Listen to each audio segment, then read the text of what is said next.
اعوذ باللہ من الشیطان الرجیم، بسم اللہ الرحمن الرحیم۔ السلام علیکم، میں ہوں سعدیہ سہیل۔ امید ہے کہ آپ سب خیر و عافیت سے ہوں گے۔ عید کا دن سب کا بہت ہی مصروفیات کا گزرتا ہے۔ جو لوگ قربانی کرتے ہیں، کسائی کا نہ ملنا اور اس کے پیچھے بھاگنا، پھر اس کے بعد قربانی ہونے کے بعد گوشت کے حصے کرنا، تقسیم کرنا رشتہ داروں میں، غریبوں میں، اور کچھ گھر میں پکوان بنانا، یہ سب کچھ جو حصے ہیں اس کے حساب سے ہم سب لوگوں کی اسی طرح کی روٹینز ہوتی ہیں۔ اچھا، حصوں کے حوالے سے میں ایک بات آپ سے کرنا چاہتی ہوں، میری دل کی بات ہے۔ ہمیشہ میں نے خود بھی ایسے ہی کیا ہے، اور میں وہی انسان کو بات کرنی چاہیے جس پہ خود بھی عمل کرتا ہوں۔ میں نے جب بکرے کا جو بھی توفیق ہوتی ہے، جب حصے کرواتی ہوں تو کٹواتی ہوں، بوٹی بنواتی ہوں، تو کسائی بڑا ایک کویشچن ٹپیکل کرتے ہیں، باجی ران کڈنی ہے، دستی دا قیمہ بڑھا لئیے، چانپا الگ کر دئیے، اس طرح کے کویشچن آپ کو بھی آتے ہوں گے۔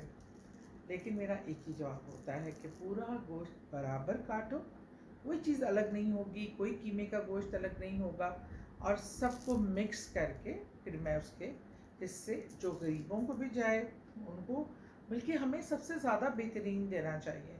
ہم جیسے آپ جیسے لوگ تو پھر شاید ہم لوگ بھی وہ ریگولر گوشت تو نہیں کھا سکتے، لیکن کم از کم کھا لیتے ہیں، اور پھر بھی ہزار نعمتیں اس کے نعم البدل میں بھی کھا لیتے ہیں۔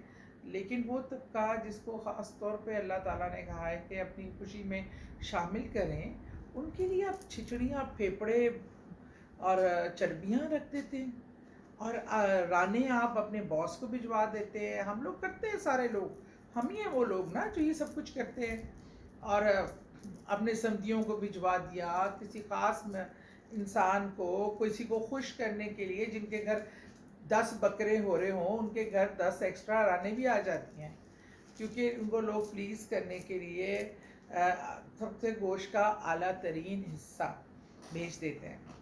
گوشت کا آپ جب حصہ تقسیم کر رہے ہو اور جو اللہ کے لیے مختص کرنا ہو، آپ غریب کو مت رکھیں پکچر میں کہ اس بیچارے کو کیا، اس کو ران کا کیا پتہ۔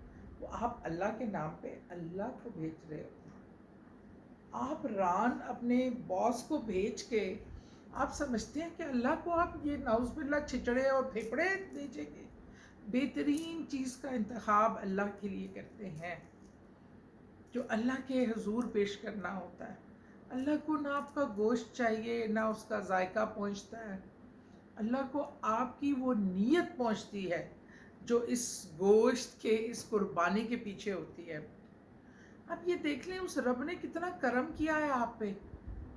کیا مانگا تھا حضرت ابراہیم علیہ السلام سے؟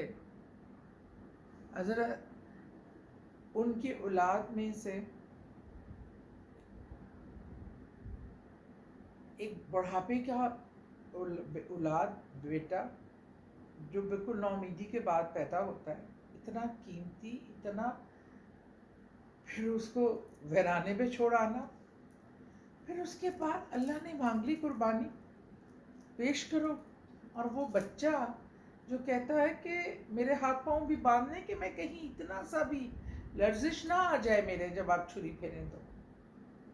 یہ جذبہ اللہ کو پتا تھا ہم سب کا بھی کہ ہماری کیا اوقات ہے، ہم گوشت میں بے ایمانی کر جاتے ہیں، ہم میں کہاں جرت کہ ہم اولاد کی جو سب سے پیاری چیز ہے اس کی اللہ کے راہ پہ قربانی کر سکیں۔ ہاں، وہ شہیدوں کی ماؤں میں ضرور ہوتی ہے جو اپنے بچے بارڈروں پہ، اور غزہ کی ماؤں میں ضرور ہے جو اللہ کے لیے اپنی اولادوں کا نذرانہ دے رہے ہیں، اپنی جانوں کا نذرانہ دے رہے ہیں۔ بہرحال نیت جو ہے وہ بہت خالص ہونی چاہیے، بھرپور ہونی چاہیے، لیکن نیتوں کا وہ عملوں کا دار و مدار نیت پہ ہے، اور اس نیت کے اگینسٹ عمل کیا جا رہا ہے اس کی بھی نظر ہوتی ہے، اللہ کی پکڑ ہوتی ہے۔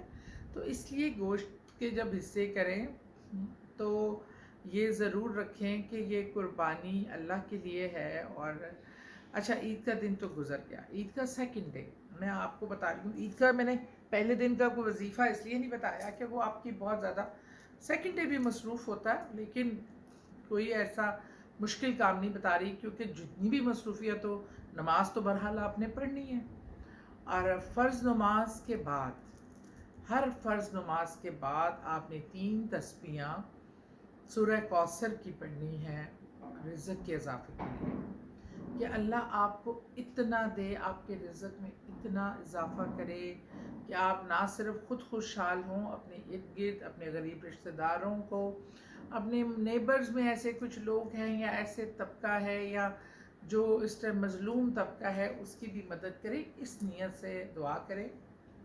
ہر فرض نماز کے بعد 3 تسبیحاں سورہ کوثر کی۔ اب بافرض محال سیکنڈ ڈے بھی کچھ لوگ قربانی کرتے ہیں، بہت مصروف گزرا، تو عشاء کی نماز کے بعد 9 تسبیحاں اکٹھی کر لیں اور پڑھ لیں، اور سورہ کوثر کی اور رزق کے اضافے کے لیے دعا کریں۔ سارا سال اللہ تعالیٰ رزق میں برکت دے گا، اضافہ دے گا اور اپنی رحمتیں کرے گا۔ بہت شکریہ، دعا میں یاد رکھیں۔